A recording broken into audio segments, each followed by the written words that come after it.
नमस्कार मेरे प्यारे दोस्तों, मैं वैभव एक बार फिर से आप सबका स्वागत करता हूं आपके अपने ऑनलाइन प्लेटफॉर्म एग्जाम स्टडी पर। आप सभी मेरे भाई बहनों का बहुत बहुत स्वागत है। जल्दी से सारे लोग आ जाइए, फिर आज के सेशन की हम लोग शुरुआत करेंगे। जीके जीएस के कुछ बहुत ही महत्वपूर्ण प्रश्नों को हम लोग करने वाले हैं, जो कि आपके एग्जाम के लिए काफी इंपॉर्टेंट हो सकते हैं। तो जितने लोग जुड़ते चल रहे हैं, आप सभी लोगों से पारंपरिक निवेदन है कि सेशन को आप लोग लाइक कर दीजिएगा, शेयर कर दीजिएगा। चैनल पर पहली बार होंगे तो सब्सक्राइब जरूर कर लिएगा, ताकि जब भी हम लोग लाइव आते हैं तो इसकी नोटिफिकेशन आपको मिल सके। तो उम्मीद है ये सारे काम आप लोगों ने कर लिए होंगे। तो चलिए शुरू करते हैं आज की क्लास को। कल हम लोगों ने एक प्रश्न आपके लिए होमवर्क में दिया गया था, और प्रश्न ये था कि पील आयोग का गठन कब किया गया है और किससे संबंधित है। ठीक है, तो पील आयोग के संदर्भ में आप लोगों से प्रश्न पूछा गया था, और बहुत सारे मेरे भाई बहनों ने इस प्रश्न का आंसर भी किया था कमेंट बॉक्स में। सुशीला जी हो गई, इसके अलावा चाहत नजीर, वेदवीर, संध्या वर्मा, स्मिता जी। ठीक है, बहुत सारे लोगों ने इस प्रश्न का आंसर किया था, बहुत अच्छी बात है। तो पील आयोग की अगर हम लोग बात करेंगे तो पील आयोग जो है ये 1857 की क्रांति के बाद गठित किया गया था। 1857 की क्रांति के बाद गठित किया गया था, और इसका उद्देश्य ब्रिटिश जो सेना थी उसमें उसका फिर से पुनर्गठन करना था। तो जो सेना थी उसका क्या करना था, तो सेना का पुनर्गठन करना था। और इसी पील आयोग ने ही बताया था, इसी जो ये पील आयोग था इसी ने बताया था कि सेना में क्या कर दिया जाए। तो सेना में जो यूरोपीय सैनिक हैं, तो यूरोपीय सैनिकों की संख्या को क्या कर दिया जाए, बढ़ा दिया जाए, और जो भारतीय सैनिक हैं उनकी संख्या को घटा दिया जाए, कम कर दिया जाए। ठीक है, साथ ही साथ इसी पील आयोग ने ही बताया था कि जो सेना है उसको क्या कर दिया जाए, कई सारे डिविजन्स में बांट दिया जाए। जैसे आज हम लोग देखते हैं ना, गोरखा रेजिमेंट अलग है, ठीक है, राजपूताना रेजिमेंट अलग है, ठीक है, मराठा रेजिमेंट अलग है। तो इस तरीके से अलग अलग हम लोग को रेजिमेंट देखने को मिलती है। तो ये पील आयोग ने ही बताया था कि अलग अलग रेजिमेंट में बांट दिया जाए। इसके साथ ही साथ जो तोपखाना होता था, ठीक है, गोला बारूद वाला जो क्षेत्र होता था वो महत्वपूर्ण होता था। तो जो तोपखाना वाला क्षेत्र होता था उस पर भारतीयों की नियुक्ति होती थी। इस आयोग ने कहा कि तोपखाने पर क्या कर दिया जाए, तोपखाने पर अब सिर्फ यूरोपीय सैनिकों की नियुक्ति की जाए, भारतीय सैनिकों की नियुक्ति ना की जाए। तो इस तरीके से बहुत सारे जो है सिफारिशें की थी इस आयोग ने, और 1857 में सेना के पुनर्गठन से संबंधित है। तो बिल्कुल आप लोगों ने सही आंसर किया था, सभी लोगों ने सही आंसर किया था, और बहुत अच्छी बात है। ठीक है, कि आप लोगों से कुछ कहा जाए तो आप लोग चीज़ों को करते हो, ठीक है, प्रश्नों का आंसर करते हो, तो ये बहुत ही अच्छी बात है। और इससे क्या होता है कि प्रश्न आपको लंबे समय तक याद रहते हैं। ठीक है, चलिए तो शुरू करेंगे आज की क्लास को। पहला प्रश्न आपके सामने है, भारत की पूर्व से पश्चिम तक की लंबाई कितनी है, आपसे प्रश्न पूछा जा रहा है। अगर हम लोग बात करें तो देखिए ये हमारा क्या है, तो अगर हम लोग बात करेंगे तो ये हमारा प्यारा भारत है। ठीक है, ये हमारा प्यारा भारत है, और आपसे प्रश्न पूछा जा रहा है, क्या आपसे प्रश्न पूछा जा रहा है कि पूर्व से पश्चिम, या फिर कहें पश्चिम से पूर्व, एक ही बात है। तो पूर्व से पश्चिम क्या कर रहा है, तो लंबाई की बात कर रहा है। तो क्या हो जाएगा, इस प्रश्न का आप लोग आंसर करेंगे 2933 किलोमीटर, 3033 किलोमीटर, 3133 किलोमीटर, या फिर 3214 किलोमीटर। क्या आंसर कर देगा, तो पूर्व से पश्चिम कह रहा है, तो आप आंसर कर दोगे ऑप्शन संख्या ए, 2933 किलोमीटर कर दोगे। ठीक है, कर दोगे। तो पूर्व से पश्चिम या पश्चिम से पूर्व पूछेगा तो आप आंसर करोगे 2933 किलोमीटर। ठीक है, 2933 किलोमीटर। ठीक, अगर यही आपसे उत्तर से दक्षिण में पूछा गया, तो अगर आपसे यही उत्तर से दक्षिण में पूछा गया होता तो फिर आप आंसर क्या करते, तो फिर आप आंसर करते 3214 किलोमीटर। ठीक है, कितना, तो 3214 किलोमीटर आंसर कर देते। ठीक है, भारत की अगर हम लोग बात करें तो भारत का क्षेत्रफल क्या हो जाता है, अगर आपसे क्षेत्रफल पूछ ले तो क्षेत्रफल आप कहोगे कितना, तो आप क्षेत्रफल क्या करोगे, तो क्षेत्रफल कहोगे 32,87,263 वर्ग किलोमीटर। ठीक है, क्या हो जाएगा, तो अगर हम लोग भारत के क्षेत्रफल की बात करेंगे, भारत का जो क्षेत्रफल होगा वो होगा 32,87,263 वर्ग किलोमीटर। उत्तर से दक्षिण अगर हम लोग बात करेंगे तो 3214 किलोमीटर, और अगर हम लोग पूर्व से पश्चिम में बात करेंगे तो 2933 किलोमीटर। ठीक है, तो ये हो जाएगा ऑप्शन संख्या ए, बिल्कुल करेक्ट हो जाएगा। ठीक है, बाद में जितने मेरे भाई बहन जुड़ रहे हैं, जितने लोगों ने लाइक और शेयर नहीं किया, तो आप लोगों से निवेदन करूंगा कि सेशन को लाइक कर दीजिए, शेयर कर दीजिए, चैनल पर पहली बार है तो सब्सक्राइब कर लीजिए। साथ ही साथ आपको टेलीग्राम का लिंक दिख रहा होगा, तो टेलीग्राम चैनल से नहीं जुड़े हैं तो जुड़ जाइए। साथ ही साथ व्हाट्सअप चैनल से नहीं जुड़े हैं तो व्हाट्सअप चैनल से भी जुड़ जाइए। ठीक है, जहाँ पर आपको इस क्लास से संबंधित बहुत सारी महत्वपूर्ण जानकारियाँ, पीडीएफ और बहुत सारी अपडेट्स मिलती रहती हैं। ठीक है, चलिए आगे बढ़ेंगे अगले प्रश्न की तरफ। अगला प्रश्न हमारे सामने है, भारत की तटरेखा की लंबाई कितनी है? ठीक है, भारत की तटरेखा कहे या फिर क्या कहे, या फिर आपसे समुद्री जो है सीमा कहे। ठीक है, तटरेखा कहे या फिर आपसे क्या कर ले, या फिर आपसे समुद्री सीमा कहे। तो भारत के तटरेखा की या फिर समुद्री सीमा की लंबाई कितनी है, आपसे ये प्रश्न पूछा जा रहा है। तो अगर हम लोग बात करेंगे तो देखो, ये अपना प्यारा भारत है। ठीक है, क्या है, तो ये अपना प्यारा भारत है। और आपसे जो प्रश्न बन रहा है वो ये प्रश्न बन रहा है कि भारत में अगर हम लोग बात करेंगे तो क्या कर रहा है, तो आपसे जो प्रश्न बन रहा है वो ये बन रहा है कि जो ये सीमा है, जो समुद्र से लगी हुई जो ये वाली जो सीमा है, ठीक है, समुद्र से लगी हुई जो ये वाली सीमा है, तो इसकी लंबाई कितनी है, आपसे यही प्रश्न आपसे पूछा जा रहा है। तो भारत की जो समुद्री सीमा है या जो समुद्र से लगी हुई जो जल से लगी हुई सीमा है, तो वो कितनी है, आपसे यही प्रश्न पूछा गया है। तो क्या आंसर करिएगा, तो आप आंसर करोगे 6100 किलोमीटर। ठीक है, कितना आंसर करोगे, आप आंसर करोगे 6100 किलोमीटर। ठीक है, और इसमें क्या करते हैं, इसमें जब हम केंद्र शासित प्रदेश हो, इधर आपकी तरफ बात करें, इधर आपका लक्षद्वीप है, और इधर अगर हम लोग बात करें तो इधर क्या हो जाएगा, तो इधर आपका अंडमान निकोबार द्वीप समूह। ठीक है, तो अगर हम लोग बात करें तो लक्षद्वीप और क्या हो जाएगा, और अंडमान निकोबार, इधर अंडमान निकोबार द्वीप समूहों को जोड़ दिया जाए तो फिर जो तटरेखा है उसकी लंबाई कितनी हो जाती है, उसकी लंबाई तब हो जाती है कितनी, 7500 किलोमीटर हो जाती है। कितनी, तो तटरेखा अगर हम लोग बात करें, भारत की तटरेखा की लंबाई 6100 किलोमीटर है। और इसमें क्या कर दिया जाए, जब केंद्र शासित प्रदेश लक्षद्वीप और अंडमान निकोबार को जोड़ दिया जाए तो तटरेखा की लंबाई हो जाती है 7500 किलोमीटर। ठीक है, याद रखेंगे, ऑप्शन संख्या बी बिल्कुल करेक्ट है। ठीक है, आगे बढ़िएगा, भारत का क्षेत्रफल विश्व के कुल भौगोलिक क्षेत्र का कितना प्रतिशत है, बताइएगा कितना हो जाएगा। तो अगर हम लोग बात करेंगे तो जो अपना प्यारा भारत है वो पूरे विश्व के कुल कितने प्रतिशत क्षेत्र पर फैला है, बताइएगा। तो भारत जो है वो पूरे विश्व के कुल कितने प्रतिशत क्षेत्र पर फैला हुआ है, इस प्रश्न का आप सभी लोग आंसर करेंगे, सभी मेरे भाई बहन।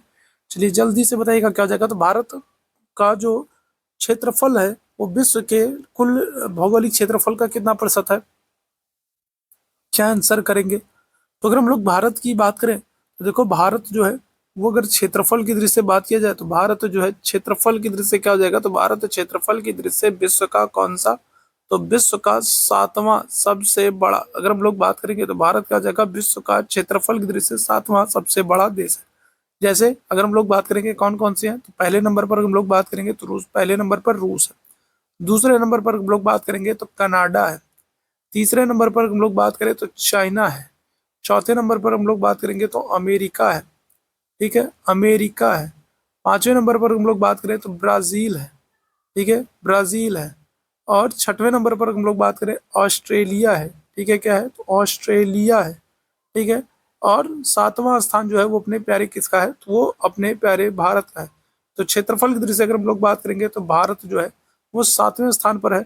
और अगर हम लोग जनसंख्या की दृष्टि से अगर हम लोग बात करेंगे तो जनसंख्या की दृष्टि से हम लोग कहाँ पर, तो हम लोग पहले स्थान पर। ठीक है, कहाँ पर, तो हम लोग जनसंख्या की दृष्टि से अगर हम लोग बात करेंगे तो पहले स्थान पर है। क्षेत्रफल की दृष्टि से अगर हम लोग बात करेंगे 7वें स्थान पर है। पूरे विश्व के 2.4% क्षेत्र, कितना, तो 2.4% क्षेत्र पर भारत फैला है। और पूरे विश्व की अगर हम लोग बात करेंगे तो 17.5 कह सकते हो, लगभग 17.5% कह सकते हो आप। लगभग कितनी, तो लगभग 17.5% जनसंख्या जो है वो क्या करती है, वो भारत में निवास करती है। ठीक है, पूरे विश्व की लगभग 17.5% जनसंख्या भारत में निवास करती है। और भारत पूरे विश्व के 2.4% क्षेत्र पर फैला है।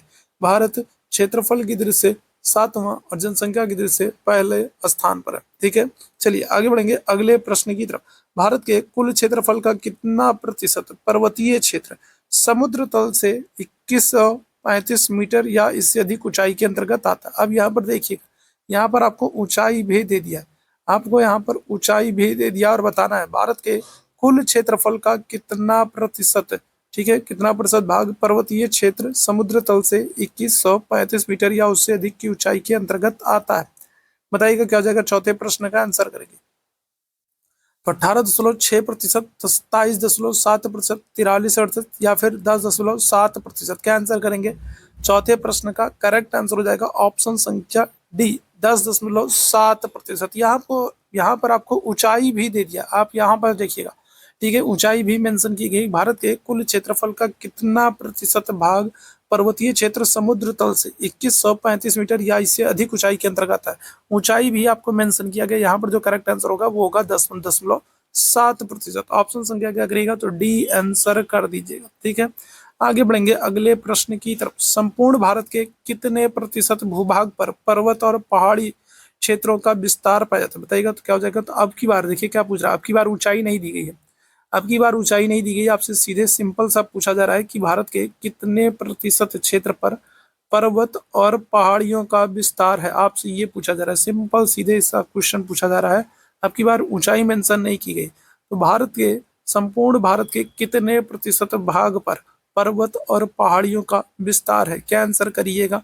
29.3%, 43%, 10.7% या 18.6%, क्या आंसर करेंगे। तो आप आंसर करेंगे ऑप्शन संख्या 29.3%। कितना, 29.3% क्षेत्र पर क्या है, तो पर्वत और पहाड़ी क्षेत्रों का विस्तार है। ऑप्शन संख्या क्या करेंगे, तो ऑप्शन संख्या ए बिल्कुल करेक्ट आंसर हो जाएगा, ठीक है। अगले प्रश्न की तरफ चलते हैं। निम्नलिखित में से किस राज्य से होकर कर्क रेखा नहीं गुजरती है, ठीक है। किस राज्य से होकर कर्क रेखा नहीं गुजरती है, ठीक है। कर्क रेखा से संबंधित प्रश्न कई बार आपके एग्जाम में पूछा गया है। अगर हम लोग बात करें तो क्या हो जाएगा, तो ये हमारी, ठीक है, ये हमारा प्यारा भारत है। अगर हम लोग बात करें तो ये हमारा क्या है, तो ये हमारा प्यारा भारत है, ठीक है। और इस प्यारे भारत से अगर हम लोग बात करेंगे तो इस प्यारे भारत से क्या होगा, इस प्यारे भारत के बीचों बीच से अगर हम लोग बात करें तो एक रेखा गुजरती है, ठीक है। क्या होता है, इस प्यारे भारत से अगर हम लोग बात करेंगे तो एक रेखा गुजरती है, ठीक है। ये कितने डिग्री से गुजरती है, तो ये 23.5 डिग्री, ठीक है। कितने, तो 23.5 डिग्री नॉर्थ से एक रेखा गुजरती है और इसको क्या कहते हैं, इसको कहते हैं कर्क रेखा कहते हैं, ठीक है। क्या करते हैं, इसको कहते हैं कर्क रेखा, ट्रॉपिक ऑफ कैंसर कहते हैं। और ये भारत के बीचों बीच से होकर के गुजरती है। कितने राज्यों से होकर के गुजरती है, तो आप कहोगे 8 राज्यों से होकर गुजरती है। कितने राज्य, 8 राज्य से होकर के गुजरती है। आपको 8 राज्यों के नाम याद होने चाहिए। यहाँ पर हम लोग बात करेंगे कौन से राज्य से होकर नहीं गुजरती है, आपसे पूछा जा रहा है, आप आंसर करोगे उड़ीसा। किस राज्य से होकर नहीं गुजरेगी, तो उड़ीसा से होकर नहीं गुजरती है, याद रखिएगा, ठीक है। कर्क रेखा उड़ीसा से होकर नहीं गुजरती है, ठीक है। 23.5 डिग्री नॉर्थ से कर्क रेखा गुजरती है, भारत के मध्य से गुजरती है। और यहाँ पर आप याद रखेंगे एक नदी है जिसका नाम है माही नदी, ठीक है। कौन सी, तो एक नदी है जिसका नाम है माही नदी। तो माही नदी क्या करती है, तो माही नदी इस कर्क रेखा को 2 बार क्रॉस करती है, याद रखिएगा। माही नदी क्या करती है, तो कर्क रेखा को 2 बार काटती है, ठीक है। क्या करती है, तो माही नदी कर्क रेखा को 2 बार काटती है, ठीक है। क्या करती है, तो 2 बार काटती है माही नदी, याद रखेंगे कर्क रेखा को, ठीक है। आगे बढ़ेंगे अगले प्रश्न की तरफ। भारत का वह राज्य जिससे होकर कर्क रेखा गुजरती है, अच्छा अब की बार पूछ रहा है गुजरती है, अब की बार पूछ रहा है आपसे कौन सा राज्य है जिससे होकर के कर्क रेखा गुजरती है, बताइएगा क्या हो जाएगा। हिमाचल प्रदेश, बिहार, झारखंड, जम्मू एंड कश्मीर, कौन सा राज्य है जिससे होकर के कर्क रेखा गुजरेगी, बताइएगा क्या हो जाएगा, बताइएगा क्या हो जाएगा, कौन सी। अगर हम लोग बात करें तो देखो यहाँ पर क्या है, यहाँ पर हम लोग बात करें तो ये हमारी क्या है, तो ये हमारी पृथ्वी है, ठीक है। ये क्या है, तो अगर हम लोग बात करें तो यहाँ पर ये क्या हो जाएगा, तो ये हमारी पृथ्वी हो जाएगी। और यहाँ पर ध्यानपूर्वक चीज़ों को समझिएगा, यहाँ पर 3 रेखाएं होती हैं, ठीक है। 3 रेखाएं होती हैं, कौन कौन सी, एक होती है आपकी कौन सी, एक होती है आपकी कौन सी, कर्क रेखा, एक होती है आपकी कर्क रेखा। इसके बाद अगर हम लोग बात करें एक होती है भूमध्य रेखा, एक है कौन सी, एक होती है भूमध्य रेखा और एक होती है मकर रेखा। तो ये 3 रेखाएं होती हैं। अब इसमें अगर आपसे आपसे ध्यान रखिएगा, यहाँ पर हम लोग बात करें तो कर्क रेखा जो है, ठीक है, कौन सी, अगर, ठीक है, एक होती आती है आपकी कर्क रेखा, भूमध्य रेखा, मकर रेखा, एक मिनट, ठीक है, हाँ, कर्क रेखा, भूमध्य रेखा और मकर रेखा। अब यहाँ पर अगर हम लोग बात करें तो यहाँ पर ध्यान रखिएगा, कर्क रेखा को अगर हम लोग बात करेंगे तो कर्क रेखा को 2 बार काटती है, कौन सी, तो माही नदी, कर्क रेखा को 2 बार माही नदी काटती है। अगर हम लोग भूमध्य रेखा को बात करें तो भूमध्य रेखा को 2 बार कौन सी नदी, तो आप कहोगे कांगो नदी, कौन सी, तो भूमध्य रेखा को 2 बार काटती है कांगो नदी। और मकर रेखा को अगर हम लोग बात करेंगे तो मकर रेखा को 2 बार कौन सी नदी काटती है, तो लिम्पोपो नदी, कौन सी, तो लिम्पोपो नदी। याद रखिएगा, तीनों याद रखेंगे, आपके एग्जाम के लिए मोस्ट इंपॉर्टेंट, ठीक है। ये आपके एग्जाम के लिए अगर हम लोग बात करेंगे तो क्या हो जाएगा, तो ये आपके एग्जाम के लिए महत्वपूर्ण हो जाएगा, याद रखेंगे। ठीक है, चलिए आगे बढ़ेंगे।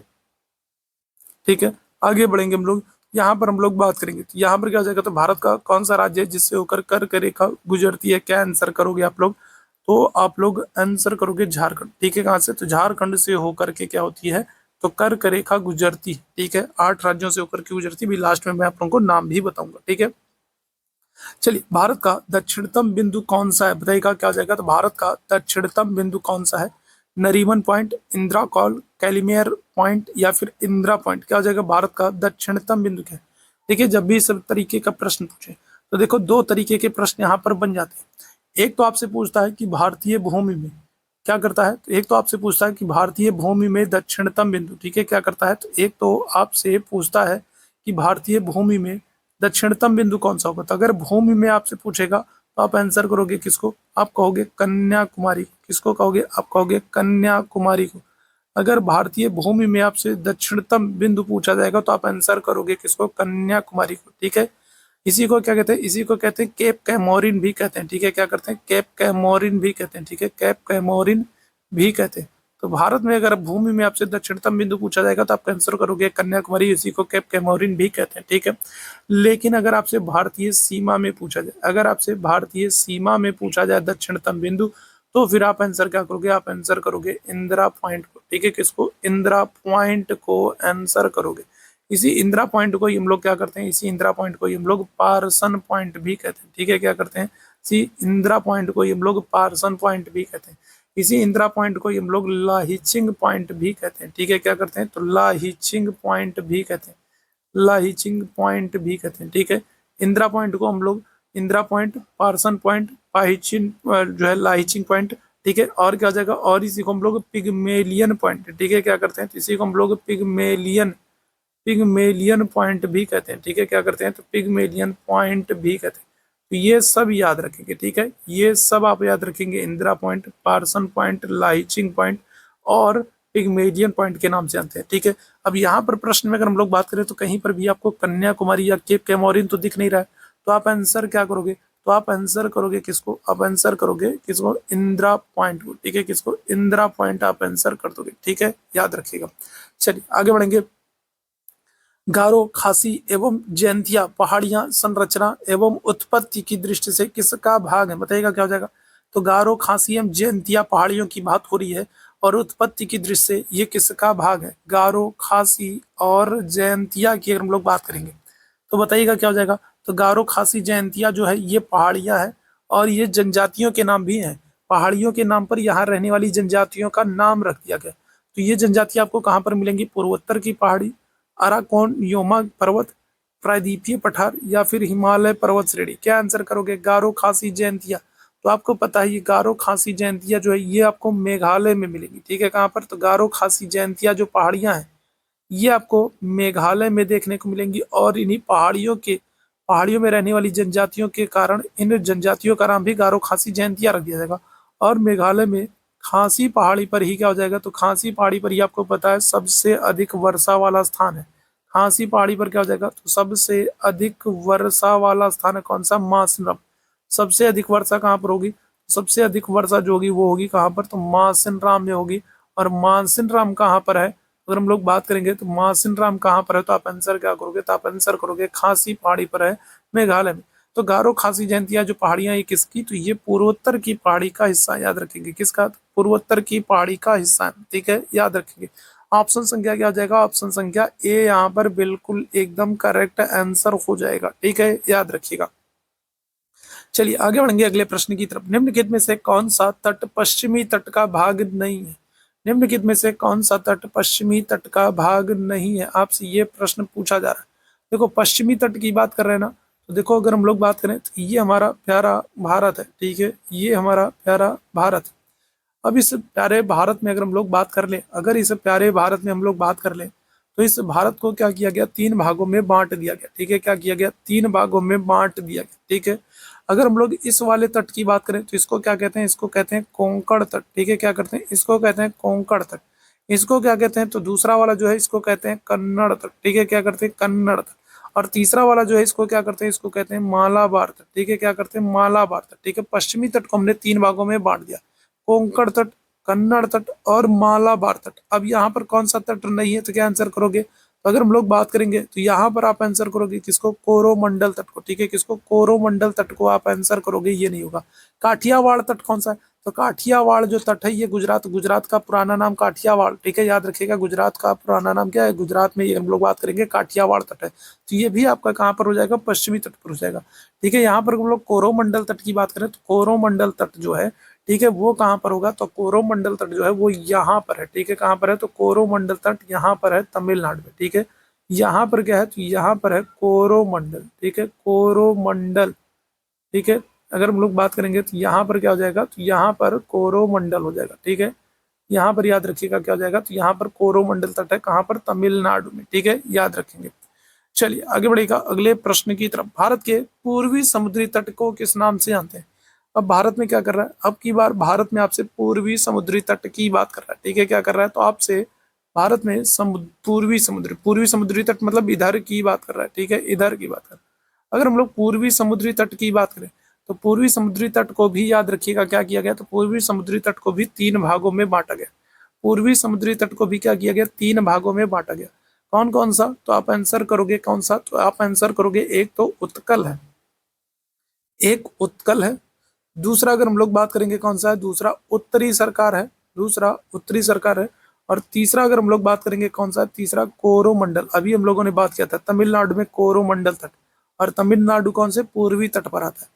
तो अगर हम लोग बात करेंगे ऑप्शन में क्या दिख रहा है आपको, कोरोमंडल दिख रहा है, तो क्या आंसर करोगे, कोरोमंडल। भारत का पूर्वी समुद्री तट किस नाम से जाना जाता है, तो आप आंसर करोगे किसको, कोरोमंडल। ठीक है, कोरोमंडल ऑप्शन में है तो कोरोमंडल के नाम से। ठीक है, याद रखिएगा। पश्चिमी वाले को भी 3 भागों में हमने बांटा था और पूर्वी वाले को भी। पश्चिमी वाले को किस में बांटा था, आप आंसर करोगे कोंकण। ठीक है, क्या करोगे, कोंकण। फिर क्या हो जाएगा, फिर होगा कन्नड़, कन्नड़, और फिर कौन सा होगा, मालाबार। तो इस तरीके से पश्चिमी घाट और पूर्वी घाट दोनों को हमने क्या किया, दोनों को हमने 3-3 भागों में बांट दिया। ठीक है, तो यहाँ पर जो प्रश्न होगा वो होगा ऑप्शन संख्या डी करेक्ट हो जाएगा। ठीक है, याद रखिएगा। आगे बढ़ेंगे अगले प्रश्न की तरफ। इंदिरा पॉइंट का अन्य नाम क्या है, बताओ क्या हो जाएगा।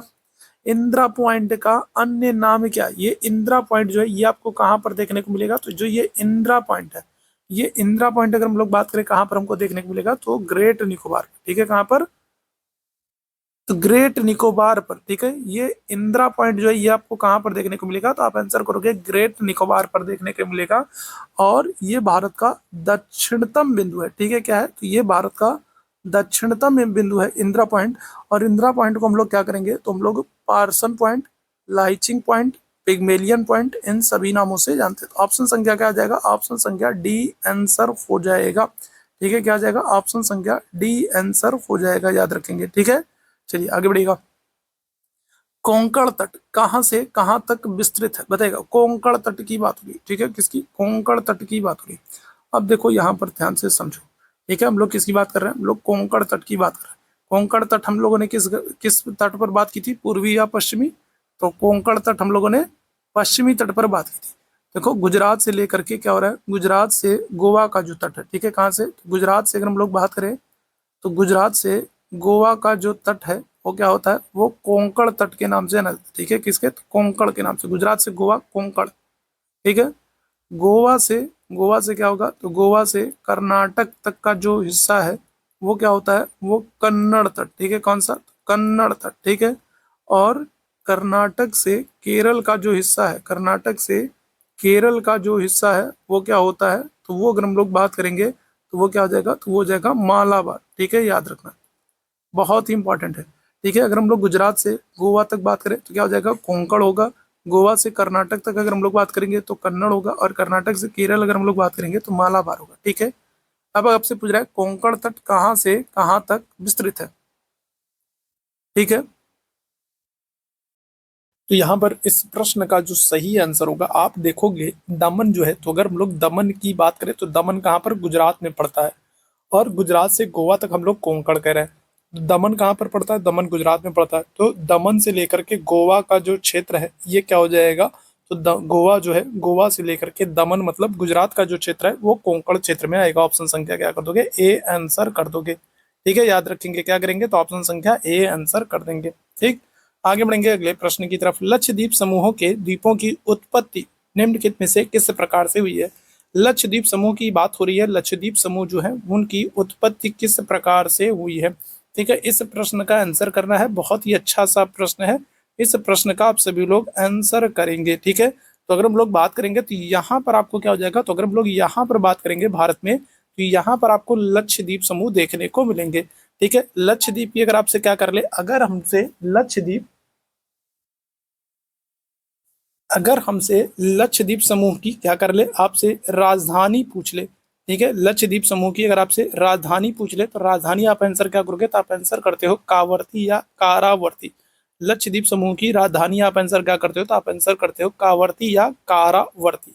ठीक है, लक्षद्वीप जो है ये क्षेत्रफल और जनसंख्या दोनों ही दृष्टि से क्या हो जाता है, तो क्षेत्रफल और जनसंख्या दोनों ही दृष्टि से सबसे छोटा केंद्र शासित प्रदेश हो जाता है। लेकिन साक्षरता की अगर हम लोग बात करेंगे तो साक्षरता की दृष्टि से लक्षद्वीप जो है ये सबसे ऊपर है। ठीक है, क्या है, तो लक्षद्वीप की अगर हम लोग बात करें तो राजधानी कावर्ती है, क्षेत्रफल और जनसंख्या की दृष्टि से सबसे छोटा केंद्र शासित प्रदेश है। लेकिन साक्षरता की दृष्टि से अगर हम लोग बात करेंगे तो ये क्या हो जाएगा, तो ये सबसे ऊपर है। ठीक है, लक्षद्वीप को प्रवालीय द्वीप भी कहा जाता है। ठीक है, प्रवालीय द्वीप, लक्षद्वीप को क्या करते हैं, तो लक्षद्वीप को प्रवालीय द्वीप भी कहा जाता है। ठीक है, प्रवालीय द्वीप भी कहा जाता है। ऐसा क्यों कहा जाता है? ऐसा माना जाता है कि जो लक्षद्वीप है इसका निर्माण मूंगा चट्टानों से हुआ। किससे? प्रवाल भित्ति या फिर मूंगा चट्टानों से हुआ। लक्षद्वीप का निर्माण माना जाता है कि प्रवाल भित्ति या मूंगा चट्टानों से हुआ है, इसीलिए लक्षद्वीप को प्रवालीय द्वीप भी कहा जाता है। तो ऑप्शन संख्या क्या कर दोगे, तो ऑप्शन संख्या आप बी आंसर कर दोगे। लक्षद्वीप क्षेत्रफल और जनसंख्या दोनों ही दृष्टि से सबसे छोटा केंद्र शासित प्रदेश, राजधानी कावर्ती है, साक्षरता की दृष्टि से अगर हम लोग बात करेंगे सबसे ऊपर है, और लक्षद्वीप की अगर हम लोग भाषा की बात करें तो भाषा कौन सी है, तो आप आंसर करोगे मलयालम। लक्षद्वीप की भाषा कौन सी है, आप कहोगे मलयालम है। और दूसरी जो सेकंड जो भाषा है वो कौन सी है, वो महल है। लक्षद्वीप की अगर हम लोग बात करेंगे तो भाषा कौन सी है, मलयालम है, और दूसरी जो भाषा है वो महल है। ठीक है, लक्षद्वीप को किस राज्य के हाई कोर्ट से संबंधित किया गया है, जोड़ा गया है, तो केरल हाई कोर्ट से। ठीक है, लक्षद्वीप को केरल हाई कोर्ट से जोड़ा गया, लक्षद्वीप को केरल हाई कोर्ट से जोड़ा गया है, याद रखिएगा। ठीक है, चलिए आगे बढ़ेंगे अगले प्रश्न की तरफ। निम्नलिखित में से कौन सा कथन असत्य है, बताइएगा क्या हो जाएगा। कौन सा कथन असत्य है, कौन सा कथन गलत है, ये आपको बताना है। ठीक है, चार विकल्प आपके सामने है और जो कथन गलत है वही आपको बताना है। भारत के क्षेत्रफल का 29.3% भाग पर्वतीय है। भारत के क्षेत्रफल का 27.7% क्षेत्र पठारी है। भारत के क्षेत्रफल का 48.00% भाग जो है वो मैदानी है। और भारत के अक्षांशीय विस्तार 8 डिग्री 4 मिनट उत्तर से लेकर 37 डिग्री 6 मिनट उत्तर है। क्या हो जाएगा, इसमें कौन सा कथन असत्य है, ये आपको बताना है। तो देखो यहाँ पर अगर हम लोग बात करेंगे, क्या आंसर करोगे, फटाफट सभी लोग आंसर करो, फिर मैं बताता हूँ इस प्रश्न का क्या करेक्ट आंसर हो जाएगा। ठीक है, तो कौन सा कथन असत्य है, क्या आंसर करिएगा, तो आप आंसर करोगे ऑप्शन संख्या सी को। ठीक है, किसको, तो ऑप्शन संख्या सी। आपसे कह रहा है कि भारत के क्षेत्रफल का लगभग 48% जो है वो मैदानी क्षेत्र है, जो कि गलत है। ठीक है, भारत के क्षेत्रफल का लगभग 43% मैदानी क्षेत्र है, ना कि 48%। तो ये गलत हो जाएगा और गलत ही आपको बताना था, तो ऑप्शन संख्या क्या हो जाएगा, तो सी आपका आंसर हो जाएगा। ठीक है, आगे बढ़ेंगे। किस भारतीय राज्य की सीमा सर्वाधिक राज्यों की सीमा को स्पर्श करती है, कौन सा राज्य है जिसकी सीमा सर्वाधिक राज्यों को स्पर्श करती है, आंध्र प्रदेश, मध्य प्रदेश, असम या फिर उत्तर प्रदेश, बताइएगा क्या हो जाएगा। चलिए इस प्रश्न का आंसर करेंगे। देखो आंध्र प्रदेश से तो प्रश्न बन जाता है कि आंध्र प्रदेश जो है ये भाषा के आधार पर गठित पहला राज्य है, याद रखिएगा। ठीक है, क्या है, तो भाषा के आधार पर गठित पहला राज्य आंध्र प्रदेश भाषा के आधार पर गठित पहला राज्य है। ठीक है, गठित पहला राज्य। आपसे ये प्रश्न कई बार पूछा गया है कि भाषा के आधार पर गठित पहला राज्य कौन सा है, तो आप आंसर करते हो आंध्र प्रदेश। ठीक है, कब, 1953 में। ठीक है, 1953 में आंध्र प्रदेश का गठन हुआ, भाषा के आधार पर गठित पहला राज्य। ठीक है, यहाँ पर हम लोग बात करेंगे करेक्ट आंसर क्या हो जाएगा, तो आप आंसर करोगे किसको, उत्तर प्रदेश। ठीक है, किसको, तो उत्तर प्रदेश को आंसर कर दोगे। ये सर्वाधिक राज्यों के साथ सीमा बनाने वाला राज्य है, सर्वाधिक राज्यों की सीमा को स्पर्श करता है। 8 राज्य और 1 केंद्र शासित प्रदेश।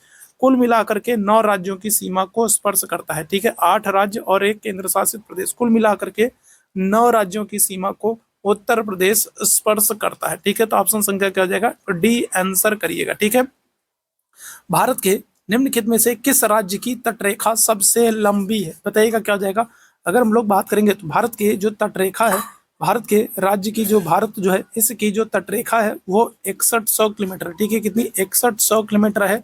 और अगर हम लोग इसमें क्या करते हैं, इसमें हम लोग केंद्र शासित प्रदेशों की सीमा को जोड़ देते हैं। अगर हम लोग केंद्र शासित प्रदेशों की सीमा को जोड़ देते हैं तो फिर लंबाई बढ़ करके कितनी, 7500 किलोमीटर पहुंच जाती है। ठीक है, आपसे पूछ रहा है सबसे लंबी तटरेखा गुजरात, पश्चिम बंगाल, महाराष्ट्र या फिर केरल, क्या आंसर करेंगे, तो आप आंसर करोगे गुजरात की। ठीक है, सबसे लंबी तटरेखा किसकी है, तो आप आंसर करोगे गुजरात। ठीक है, सबसे लंबी तटरेखा गुजरात की है। गुजरात के बाद अगर हम लोग बात करेंगे किसकी है, तो आप आंसर करोगे आंध्र प्रदेश। इनके बाद अगर हम लोग बात करें तो तमिलनाडु और फिर महाराष्ट्र। तो ये 4 सबसे लंबी तटरेखा वाले राज्य हैं, याद रखेंगे। ठीक है, क्या है, ये 4 सबसे लंबी तटरेखा वाले राज्य हैं, गुजरात, आंध्र प्रदेश, तमिलनाडु, महाराष्ट्र। सबसे छोटी अगर आपसे पूछा जाएगा सबसे छोटी तटरेखा कौन सी है, तो आप आंसर करोगे किसको, गोवा को। सबसे छोटी तटरेखा आपसे पूछा जाएगा किसको, तो आप आंसर करोगे किसको, गोवा को आंसर करोगे। ठीक है, चलिए आगे बढ़िएगा।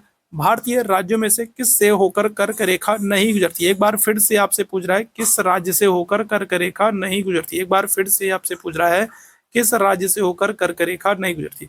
तो कर्क रेखा जो है ये 8 राज्यों से गुजरती है। कितने, तो 8 राज्यों से होकर कर्क रेखा गुजरती है। कौन कौन से राज्य हो जाएंगे, तो आप आंसर करोगे गुजरात है। ठीक है, गुजरात है, राजस्थान है, गुजरात है, राजस्थान है, मध्य प्रदेश है, इसके अलावा छत्तीसगढ़ है, मध्य प्रदेश है, छत्तीसगढ़ है, झारखंड है, छत्तीसगढ़ है, झारखंड है, इसके अलावा अगर हम लोग बात करें पश्चिम बंगाल है, पश्चिम बंगाल है, त्रिपुरा है, त्रिपुरा है और मिजोरम है। ठीक है, क्या हो जाएगा, त्रिपुरा है और मिजोरम है, त्रिपुरा और मिजोरम है।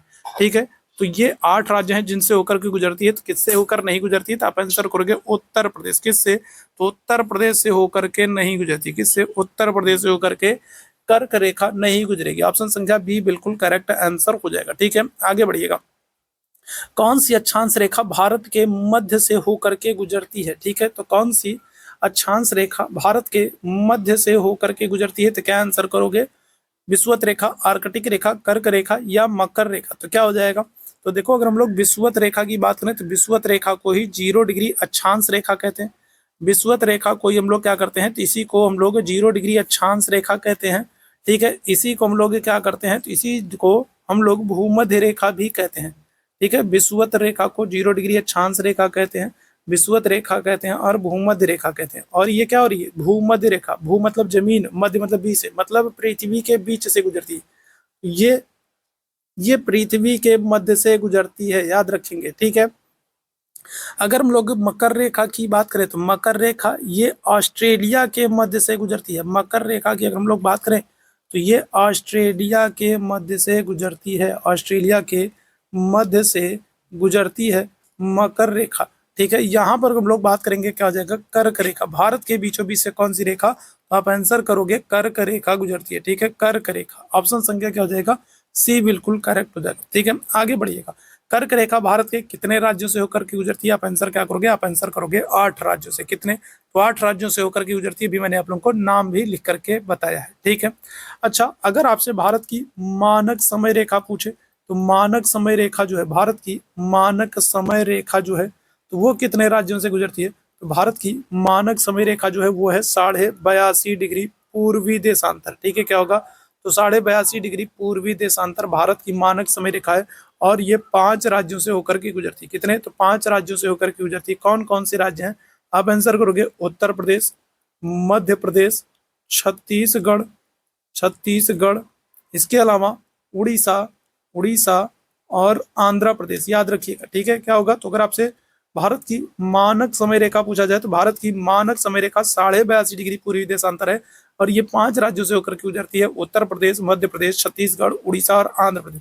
ऑप्शन संख्या क्या हो जाएगा, यहाँ पर इस प्रश्न का करेक्ट आंसर हो जाएगा 8। ठीक है, आगे बढ़ेंगे।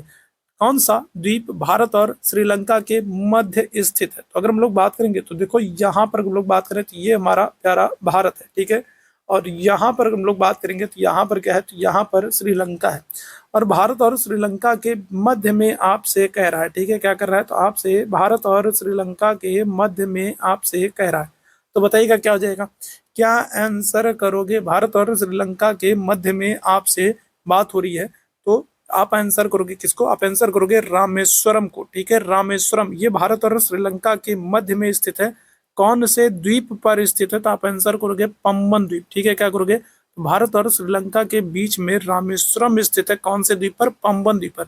और याद रखिएगा भारत और श्रीलंका के बीच में अगर हम लोग बात करेंगे तो एडम ब्रिज है, ठीक है। कौन सा, तो एडम ब्रिज, या फिर कहीं कहीं आप इसी को क्या करोगे, आदम ब्रिज भी देखोगे, ठीक है। क्या होगा, तो आदम ब्रिज भी कहोगे, ठीक है। तो एडम ब्रिज या आदम ब्रिज अगर आपसे पूछा जाए तो ये किसके, तो ये भारत और श्रीलंका के बीच में है। रामेश्वरम कहाँ पर, तो पंबन द्वीप पर है, ठीक है। ऑप्शन संख्या क्या हो जाएगा, ए आंसर हो जाएगा, ठीक।